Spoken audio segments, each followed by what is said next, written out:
Hello students, आज के lecture में हम बात करने वाले हैं काइंड्स ऑफ कंजंक्शंस के बारे में। स्टूडेंट्स, आपको यह पता है कि कंजंक्शन एक ग्लू की तरह है। ग्लू क्या काम करती है? किन्हीं भी दो चीजों को ज्वाइन करती है। कंजंक्शन भी तो वही करता है। एक इंग्लिश ग्रामर में या तो किन्हीं दो वर्ड्स, सेंटेंसेस या फ्रेजेस को ज्वाइन करने का काम करता है, और यही कंजंक्शन की डेफिनेशन है। दोस्तों, अब काइंड्स ऑफ कंजंक्शन को हमें समझना है। बताइए मुझे एक बात कि हम अपनी डेली लाइफ में ग्लू का कब यूज करते हैं? देखिए, ग्लू को या तो एक तरीका यूज करने का यह है कि हमारे पास कोई भी दो अलग अलग चीजें हैं, दोनों इंडिपेंडेंटली एग्जिस्ट करती हैं। जैसे कि अगर आपको एक फाइल को डेकोरेट करना है तो फाइल खुद में अलग है, उसके साथ एक फोटो है, वो भी अलग है। हमने क्या किया? ग्लू की मदद से फाइल को डेकोरेट करने के लिए हमने इन दोनों चीजों को ज्वाइन कर दिया। ये तो हुआ पहला केस। दूसरा केस क्या हो सकता है कि हमसे कुछ टूट गया। जैसे कि कोई एक आपके पास नोटबुक है, उस नोटबुक में से आपका कोई एक पेपर है जो कि अलग हो गया। अब वो जो नोटबुक है वो तो अभी भी एग्जिस्ट करती है, पर वो जो पेपर है अब उसका कुछ काम नहीं, क्योंकि वो तो अलग हो गया। तो यानी कि स्टूडेंट्स, अब यहाँ पे एक चीज तो नॉर्मल है, एग्जिस्ट करती है, पर एक चीज नोटबुक के बिना उसका कोई फायदा नहीं है। यानी कि अब इस केस में हमारी मर्जी नहीं है, हमें करना पड़ेगा। इन दोनों चीजों को हमें ज्वाइन करना होगा, ये एक रिक्वायरमेंट बन जाती है। तो यानी कि अब हमारी मर्जी नहीं है, अब हमें ये करना है। हमसे कोई गलती हुई है, हमें उसको करेक्ट करना है। एक तो तरीका ये है, और दूसरा तरीका कि कोई भी दो अलग अलग चीजें हैं, हमारी अपनी मर्जी है कि हमने उनको ज्वाइन कर दिया। बस दोस्तों, अगर आपको यह कॉन्सेप्ट समझ आ गया तो काइंड्स ऑफ कंजंक्शन को समझना बहुत आसान है। देखिए, कंजंक्शन के दो टाइप्स होते हैं, कोऑर्डिनेटिंग कंजंक्शन और सबऑर्डिनेटिंग कंजंक्शन। ये जो कोऑर्डिनेटिंग कंजंक्शन है, इसके भी फर्दर 4 टाइप्स हैं, जो कि हैं क्यूमुलेटिव, ऑल्टरनेटिव, एडवर्सेटिव और इलेटिव। चलिए शुरुआत करते हैं हम कोऑर्डिनेटिंग कंजंक्शन से। पहले कोऑर्डिनेटिंग कंजंक्शन को समझेंगे, फिर इसके 4 टाइप्स को समझेंगे। तो चलिए देखिए, ये जो कोऑर्डिनेटिंग कंजंक्शन होते हैं, इसमें हमारी मर्जी होती है। यानी कि हम अपनी मर्जी से दो चीजों को ज्वाइन करते हैं। अगर ज्वाइन ना करें तो भी वो चीजें अलग अलग बिल्कुल ठीक है। तो यानी कि किन्हीं भी दो इंडिपेंडेंट स्टेटमेंट्स को ज्वाइन करने के लिए जिन कंजंक्शंस का यूज किया जाता है, उन्हीं को हम कोऑर्डिनेटिंग कंजंक्शन कहते हैं। एग्जांपल से समझिए। देखिए, पहला एग्जांपल है, I went to the market and I bought some apples. अब यहां पे दोस्तों देखिए, एंड हमारी एक कंजंक्शन है, परंतु एक बार इसको एनालाइज करते हैं। देखिए, I went to the market, मैं मार्केट गया, अपने आप में इंडिपेंडेंट एक सेंटेंस है। अगर मैं किसी को बोलूं कि मैं मार्केट गया, तो वो बंदा सेटिस्फाई हो जाएगा, मुझसे और कोई क्वेश्चन नहीं पूछेगा। यानी कि ये एक इंडिपेंडेंट सेंटेंस है। परंतु दूसरा सेंटेंस इसी में क्या है? देखिए, आई बॉट सम एप्पल्स, मैंने आपको बोला कि आई बॉट सम एप्पल्स, बिल्कुल ठीक बात है। तो यानी कि हमने इस सेंटेंस में दो इंडिपेंडेंट स्टेटमेंट, ऐसी स्टेटमेंट जिनका आपस में कोई रिलेशन नहीं था, पर हमने उनको ज्वाइन कर दिया एंड की मदद से, और अब ये सेंस बना रहा है कि मैं मार्केट गया और मैंने एप्पल्स खरीदे। तो बिल्कुल सही बात है। तो यानी कि हमने यहां पर दो इंडिपेंडेंट स्टेटमेंट्स को एंड की मदद से ज्वाइन किया है, और इसीलिए ये जो एंड है, ये एक कोऑर्डिनेटिंग कंजंक्शन है। एक और एग्जांपल देखिए, You must begin the work or I will not pay you। अब यहां पे हम कह रहे हैं you must begin the work, तुम्हें अपना काम शुरू करना चाहिए। तो यहां पे ये एक इंडिपेंडेंट सेंटेंस है। दूसरा सेंटेंस क्या है? देखिए, I will not pay you, मैं तुम्हें पैसे नहीं दूंगा। ये भी सही बात है। अब मैंने इनको ज्वाइन कर दिया और से कि तुम काम करना शुरू कर दो, नहीं तो मैं तुम्हें पैसे नहीं दूंगा। तो यहां पे हम उनको चॉइस दे रहे हैं। तो यानी कि यहां पे चॉइस को रिप्रेजेंट करने के लिए मैंने एक कंजंक्शन का यूज किया, जो कि था दोस्तों और। फर्स्ट केस में मैंने दो सेंटेंसेस को ज्वाइन किया, सेकंड सेंटेंस में मैंने उनको एक चॉइस दी। अब थर्ड देखिए, I offered to help her but she refused my help.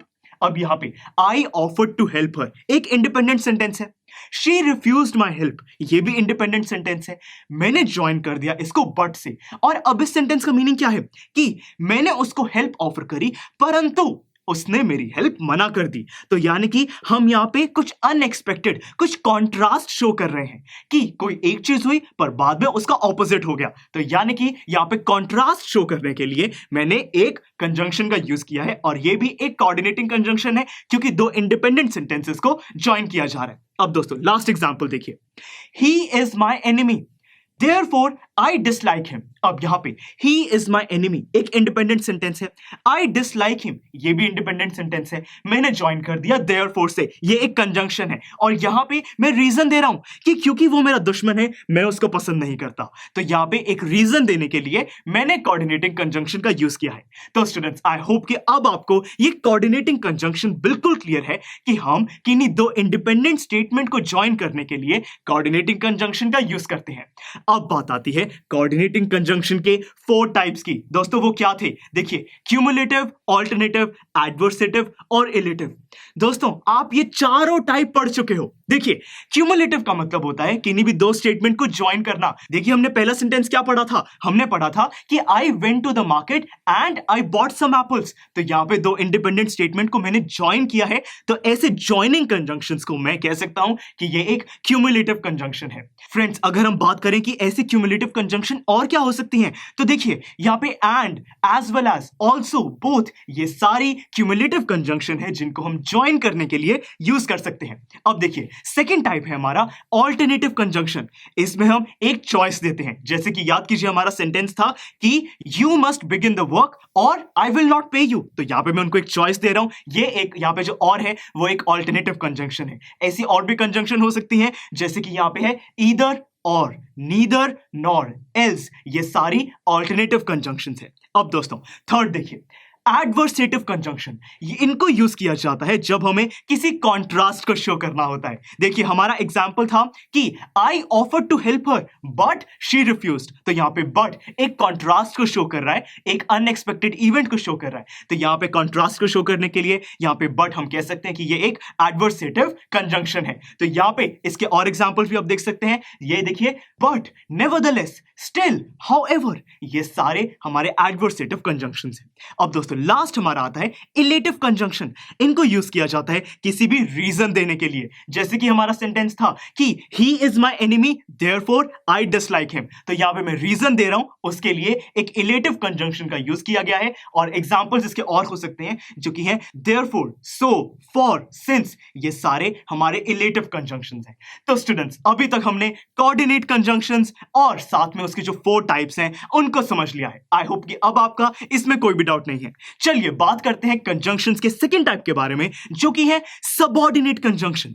Students, subordinate conjunction, देखिए ये वो ग्लू वाले केस का सेकंड केस है कि कोई चीज गलती से हमसे अलग हो गई और अब हमें उसको ज्वाइन करना है, हमारे पास कोई ऑप्शन नहीं है. तो यानी कि दोस्तों, ये जो सबऑर्डिनेट कंजंक्शंस है इनको यूज किया जाता है जब हम एक इंडिपेंडेंट और एक डिपेंडेंट स्टेटमेंट को ज्वाइन करते हैं. यानी कि नोटबुक इंडिपेंडेंट थी पर उसमें से एक पेज अलग हो गया था, वो पेज डिपेंडेंट है अब. तो हम ऐसी चीजों को जब ज्वाइन करते हैं, एक इंडिपेंडेंट स्टेटमेंट और एक डिपेंडेंट स्टेटमेंट को ज्वाइन करने के लिए जिन कंजंक्शंस का यूज किया जाता है उनको हम सबऑर्डिनेट कंजंक्शंस कह सकते हैं. चलिए इसको भी एग्जांपल से समझते हैं. देखिए स्टूडेंट्स, पहला एग्जाम्पल है I read the paper because it interest me. अब यहां पे देखिए, आई रीड द पेपर. अगर मैं आपको कहूं नॉर्मली कि आई रीड द पेपर, सही बात है, आप कुछ नहीं कहोगे. परंतु अगर मैं आपको यह कहूं कि इट इंटरेस्ट मी, तो आप सोचोगे सर क्या बात कर रहे हो, क्या आपको क्या पसंद है, किस में इंटरेस्ट है. यानी कि ये जो स्टेटमेंट है इट इंटरेस्ट मी, ये एक डिपेंडेंट स्टेटमेंट है. ये हमें क्लियर नहीं कर रही कि हम किसके बारे में बात कर रहे हैं.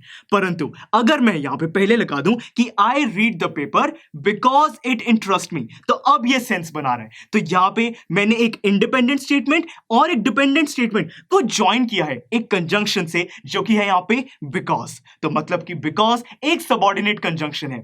एक और एग्जांपल देखिए, do as I tell you.